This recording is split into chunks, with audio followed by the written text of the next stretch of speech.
اعوذ باللہ من الشیطان الرجیم، بسم اللہ الرحمن الرحیم۔ دوستو، پچھلی ویڈیو میں نے آپ کو بتایا کہ کس طرح سے واقعہ کربلا کو مولا رسول خدا نے اپنی آنکھوں سے دیکھا، ان کی نظروں کے سامنے کس طرح سے آخری نبی کے اولاد کو ذبح کیا جاتا رہا، کیونکہ قرآن کریم میں اللہ تعالیٰ نے واضح طور پہ ہمیں بتایا ہے کہ میرے آخری نبی جو ہیں وہ گواہ بھی ہیں، نذیر بھی ہیں اور بشیر بھی ہیں۔ وَمَا أَرْسَلْنَاكَ إِلَّا شَاهِدًا وَمُبَشِّرًا وَنَذِيرًا، ہم نے آپ کو گواہ بنا کے بھی بھیجا ہے، اپنے آخری نبی کو فرمایا، یعنی گواہی اللہ کی پاک بارگاہ میں مولا رسول خدا نے قیامت کے دن، محشر کے دن گواہی دینی ہے، شاہدن و مبشرن، اور بشارت دینے والے اور نذیرہ، انذار کرنے والے، تنبیہ کرنے والے۔ تو یہ تین کریکٹرسٹکس بتائے ہیں اللہ تعالیٰ نے مولا رسول خدا کے کہ ان تین کاموں کے لیے ہم نے آپ کو بھیجا، گواہ کے طور پہ، بشارت دینے والے کے طور پہ اور تنبیہ کرنے والے کے طور پہ۔ تو کیونکہ مولا رسول خدا اللہ کی پاک بارگاہ کے گواہ ہیں، تو اسی لیے کربلا کا واقعہ بھی ان کی نظروں کے سامنے ہی ہوا۔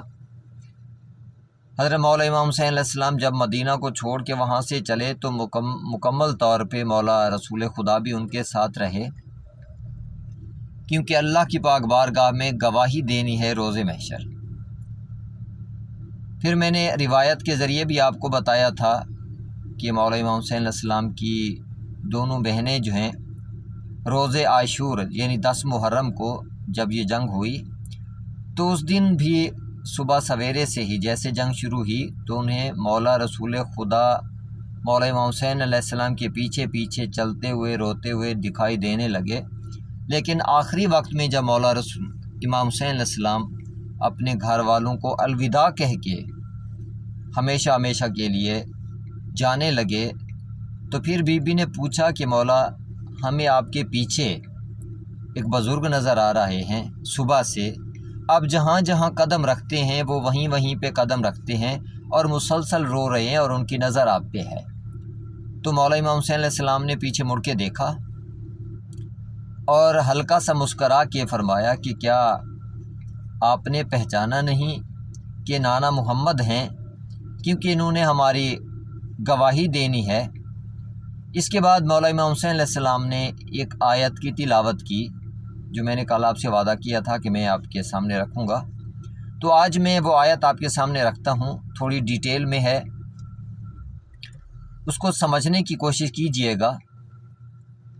واقعہ کربلا کے حوالے سے، کیونکہ ایک امام نے واقعہ کربلا کے دوران اس آیت کی تلاوت کی اور اپنی بہنوں کو کچھ حقائق بتانے کی کوشش کی ہے۔ ان کے سوال کے جواب میں جب ان بیویوں نے اپنے نانا کو مولا رسول خدا کے ساتھ ساتھ دیکھا، تو جو آیت ہے اس میں اللہ تعالیٰ فرماتے ہیں کہ اعوذ باللہ من الشیطان الرجیم، بسم اللہ الرحمن الرحیم، وَجَاهِدُوا فِي اللَّهِ حَقَّ جِهَادِهِ، اور جہاد کرو، وَجَاهِدُوا، اور جہاد کرو، فی اللہ، فی سبیل اللہ کی بات نہیں ہے، فی اللہ، اللہ کے لیے، یعنی اللہ کی کوئی ایسی محبوب ہستیاں ہیں کہ جن کے لیے ڈائریکٹ خدا کے پیار کے حوالے سے بات ہو رہی ہے، وَجَاهِدُوا فِي اللَّهِ، اور ایسے اللہ کے لیے جہاد کرو، حق کا جہاد ہی، جو حق ہے جہاد کا۔ حالانکہ ہمارے جیسے لوگوں کے لیے، عام لوگوں کے لیے حکم ہے کہ تم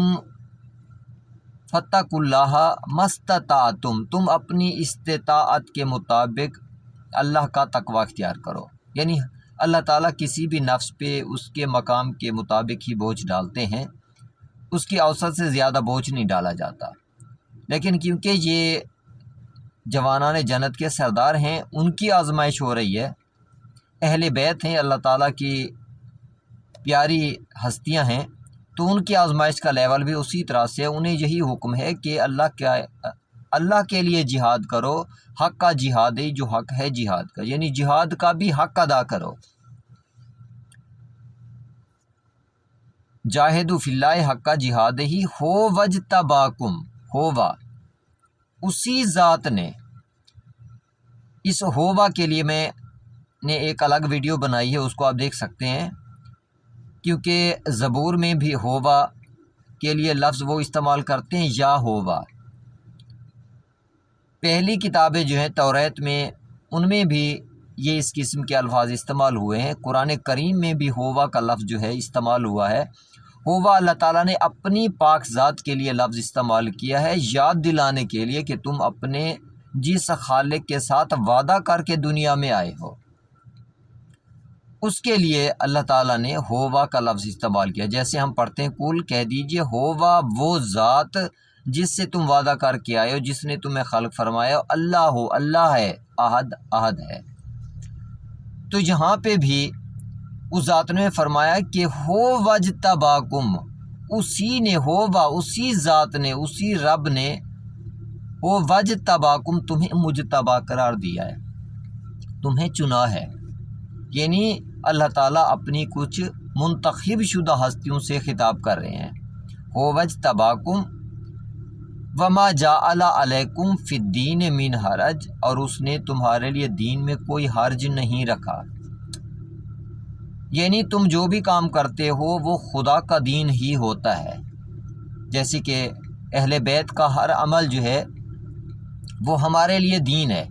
حضرت بی بی ہاجرہ صفا و مروہ کے درمیان اپنے بیٹے کو بچانے کے لیے دوڑیں، ان کا یہ عمل ہمارے لیے حج کے طور پہ ہمارا دین بن گیا۔ بی بی نے شیطان کو کنکریاں ماریں تو ان کا یہ عمل ہمارے لیے دین بن گیا۔ حضرت ابراہیم علیہ السلام نے قربانی کی، ان کا یہ عمل ہمارے لیے دین بن گیا۔ تو اسی طرح سے اللہ تعالیٰ فرماتے ہیں کہ ہو وجتباکم وما جعل علیکم فی الدین من حرج۔ آگے فرمایا ملت ابیکم ابراہیم، یہاں پہ اللہ تعالیٰ نے ان ہستیوں کا جن سے خطاب ہو رہا ہے ان کا شجرہ نسب تک بتا دیا۔ کیا بتایا؟ کہ ملت ابیکم ابراہیم، اے ابراہیم کی اولاد، ملت ابیکم ابراہیم، اے وہ ملت، اے وہ گروہ افراد جس کا باپ، جس کی جد پاک کون ہے؟ ابراہیم ہے، یعنی اولاد ابراہیم ہے۔ ان سے خطاب ہے کہ تم ایسے جہاد کرو جو حق ہے جہاد کا، اللہ نے تمہیں منتخب کیا ہے اور تمہارے لیے دین میں کوئی حرج نہیں رکھا۔ تم خدا کا انتخاب ہو، تم خدا کی مصطفیٰ ہستیاں ہو، تم خدا کی مجتبی ہستیاں ہو۔ تمہارا باپ کون ہے؟ ابراہیم ہے۔ ملت ابیکم ابراہیم، اب ملت ابراہیم کو سمجھیے گا، یعنی ملت ابراہیم سے خطاب ہو رہا ہے۔ اب ملت ابراہیم میں ہیں کون؟ یہ میں الگ ویڈیو بناؤں گا، کیونکہ مولا رسول خدا سے حکم دیا گیا کہ فاتبعوا ملت ابراہیم، ملت ابراہیم کی پیروی کیجیے۔ اور یہی وجہ تھی کہ مولا رسول خدا اپنے ان نوازوں کی خواہش پوری کرتے تھے۔ جب کہتے کہ ہمیں آپ اٹھائیں تو مولا رسول خدا ان بچوں کو اپنے کندھے پہ اٹھا لیتے تھے۔ ایون نماز کے دوران سجدے کے حوالے سے بھی کچھ احادیث موجود ہیں۔ تو یہ بھی وہی تھا کہ جو یہ کہتے ہیں، یہ ملت ابراہیم کہتی ہے، ان کی اتباع کریں، ان کی بات مانیں۔ تو یہ ملت ابراہیم پہ الگ سے ایک میں ویڈیو بناؤں گا۔ یہاں پہ بھی خطاب کس سے؟ ملت ابراہیم سے ہے۔ ملت ابیکم، تمہارے باپ کون ہے؟ اے ملت ابراہیم، تمہارے باپ کون ہے؟ ملت ابیکم ابراہیم۔ پھر فرمایا ہووا سماکم المسلمین، پھر ہووا، اسی اللہ نے ہووا سماکم تمہارا نام رکھا، المسلمین، مسلمین نام رکھا اس نے، من قبل و فی ھذا، اس قرآن سے پہلے بھی اور اس قرآن میں بھی۔ اس کا مطلب ہے یہ ایسے راز ہیں کہ جو اللہ تعالیٰ کی طرف سے آشکار کیے جا رہے ہیں۔ ظاہری طور پہ عجیب سا لگتا ہے انسان کو کہ قرآن کریم جب نازل ہو رہا تھا تو اس سے پہلے بھی ان ہستیوں کا نام مسلمان، اس ملت ابراہیم کا نام مسلمان کیسے ممکن ہے؟ لیکن اللہ تعالیٰ جب فرما رہے ہیں کہ میں نے تمہارا نام اس قرآن میں بھی مسلمین رکھا ہے اور اس سے پہلے بھی مسلمین رکھا ہے، تو میں یہاں پہ روکنا چاہوں گا جو لوگ بھی مولا امام حسین علیہ السلام سے پیار کرتے ہیں ان کو اپنی آئیڈینٹیفیکیشن فقط مسلمان کی رکھنی چاہیے، کوئی اور آئیڈینٹیفیکیشن نہیں ہونی چاہیے، کیونکہ اللہ تعالیٰ واضح طور پہ فرما رہے ہیں کہ ملت ابراہیم کا نام میں نے مسلمین رکھا ہے، قرآن میں بھی اور قرآن سے پہلے بھی، من قبل و فی ھذا۔ اس کے بعد بڑا کریٹیکل پوائنٹ ہے، لیکون الرسول شہیدن علیکم، تاکہ میرا رسول تمہارے اوپر گواہ رہے، یعنی ملت ابراہیم پہ میرا رسول گواہ ہوگا روز محشر، یعنی ملت ابراہیم کے ہر عمل کو مولا رسول خدا نے دیکھنا ہے۔ لیکون الرسول شہیدن علیکم وتکونوا شہداء علی الناس، اور تاکہ تم تمام انسانوں پہ گواہ رہو۔ اب یہاں سے ایک چیز کلیئر ہو جاتی ہے کہ یہ ہستیاں جو ہیں، یہ ملت ابراہیم جو ہے جو کربلا میں تھی، اسی آیت کو مولا امام حسین علیہ السلام نے اپنی بہنوں کے سامنے تلاوت کی جب بتایا کہ نانا محمد ہیں جو میرے پیچھے پیچھے آپ کو بزرگ نظر آ رہے ہیں، مسلسل رو رہے ہیں، اور جہاں جہاں میں قدم رکھتا ہوں وہاں وہاں پہ قدم رکھ رہے ہیں، اور میری ان قربانیوں کو بھی دیکھ رہے ہیں، مجھ کو لگنے والے زخموں کو بھی دیکھ رہے ہیں، میری شہادت کو بھی دیکھیں گے، اس کے بعد آپ کے ساتھ شام تک بھی جائیں گے، سارا معاملہ جو ہے، کیونکہ مولا رسول خدا اللہ کی پاک بارگاہ کے گواہ ہیں، تو اسی وجہ سے اس چیز کو کلیئر کرنے کے لیے مولا امام حسین علیہ السلام نے اپنی بہنوں کے سامنے اس آیت کی تلاوت کی کہ لیکون الرسول شہیدن علیکم، تاکہ میرا رسول تمہارے اوپر گواہ رہے، وتکونوا شہداء علی الناس، اور تاکہ تم تمام انسانوں پہ گواہ رہو۔ اب کربلا میں جو کچھ ہو رہا تھا وہ اللہ کی پاک بارگاہ کے گواہ ہیں، مولا امام حسین علیہ السلام اللہ کی پاک بارگاہ کے گواہ ہیں، خدا کے گواہان کے ساتھ یہ ظلم ہو رہا تھا، اور پھر اللہ کے نبی کی نظروں کے سامنے ان کی اولاد کو ذبح کیا جا رہا تھا۔ اس کے بعد جو کچھ واقعات رونما ہوئے، یہاں سے لے کے ان کی اولاد کو قید کر کے لے گئے کوفہ میں، پھر شام میں، دربار یزید میں، تو مولا رسول خدا ساتھ ساتھ ہیں، اپنی نواسیوں پہ ہونے والے مظالم کو مولا رسول خدا خود دیکھ رہے ہیں، بازار شام میں بھی، یزید کے سامنے بھی، اور یزید کے اعمال کی گواہی دینے والے اللہ کی طرف سے امام حضرت امام سجاد علیہ السلام اور حضرت امام باقر علیہ السلام، وہ بھی وہاں پہ موجود ہیں، اور مولا رسول خدا ان پہ ہونے والے مظالم کو بھی اسی طرح مسلسل دیکھتے رہے۔ تو کربلا جو ہے ظاہری طور پہ تو ہم واقعات پیش کرتے ہیں، لیکن اصل میں قرآن کریم نے جو ایک سکیچ پیش کیا ہے کہ کربلا ایسے نہ تھی، بلکہ اس کربلا کے واقعے کے بعد پھر اہل بیت کو جس طرح سے قید کر کے بازار شام میں گھمایا گیا، دربار یزید میں لے جایا گیا، جس طرح سے یزید نے حضرت امام حسین علیہ السلام کے ہونٹوں پہ چھڑی ماری، یہ ساری تمام تر توہین، تمام تر مظالم مولا رسول خدا ساتھ ساتھ چل کے دیکھتے رہے۔ تو کربلا کے واقعے کو اپنی نظر سے نہ دیکھا کریں، کربلا کے واقعے کو خدا کی نظر سے دیکھا کریں، خدا کے محبوب کی نظر سے دیکھا کریں، خدا کے رسول کی نظر سے دیکھا کریں، کیونکہ قیامت کے دن گواہی انہوں نے دینی ہے۔ یہ جو ہسٹورین ہیں یہ اپنی طرف سے باتیں کر سکتے ہیں، لکھ سکتے ہیں، لیکن جو اتھینٹسٹی ہے وہ ہے مولا رسول خدا کے حوالے سے، ائمہ طاہرین کے حوالے سے، اہل بیت کے حوالے سے۔ وہاں سے جو کچھ ملے گا ہمیں سچ ملے گا، اور اس چیز پہ فوکس کیا کریں کہ یہ جتنے مظالم ہیں یہ مولا رسول خدا کی نظروں کے سامنے ہوئے ہیں۔ خدا کے سامنے تو ویسے ہی ہیں، اس کے فرشتوں کے سامنے تو ویسے ہی ہیں،